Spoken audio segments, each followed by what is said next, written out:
آج کا میرا عنوان ہے نماز باجماعت کی امامت کون کرے گا۔ اس کے لیے احناف میں 15-20 شرائط ہیں جو آپ دیکھ لیں، مگر اس میں 2 شرائط ایسے بھی ہیں، مثلا آپ 2-3 لوگوں کو پسند کریں امامت کے لیے، اب ان کی بیویوں میں دیکھا جائے گا کہ کس کی بیوی بہت زیادہ خوبصورت ہے، جس کی بیوی زیادہ خوبصورت ہے اس کو چنا جائے گا، اور پھر اس کے بعد یہ بھی دیکھا جائے کہ کس امام کا اعلی تناسل چھوٹا ہے۔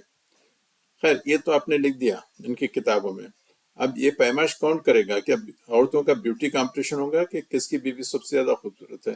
اچھا پھر اس کے بعد اعلی تناسل کے پیمائش کے لیے کیا اس کے لیے کوئی میجرمنٹ کا آپ کوئی آلہ لا کے دیکھیں گے؟ کیا ٹیپ لا کے دیکھیں گے کہ کس کا اعلی تناسل کتنا بڑا ہے یا کس کا چھوٹا ہے؟ خیر اچھا یہ تو خیر آپ اس میں یہ مت جائیے، ہاں اس پہ دیوبندی الیاس گھمن کی اس پہ سوشل میڈیا پر اس پہ یوٹیوب بھی ہے جس میں اس نے اس کا دفاع کیا ہے کہ ہاں ایسی چیز ہونی چاہیے۔ خیر آپ وہ لوگ دیکھ لیں، ہم مسلمانوں کو ان چیزوں سے کوئی ضرورت نہیں، صرف حنفیوں کی جو نا کتابوں میں ہے، میں نے آپ کو دے دیا ہے۔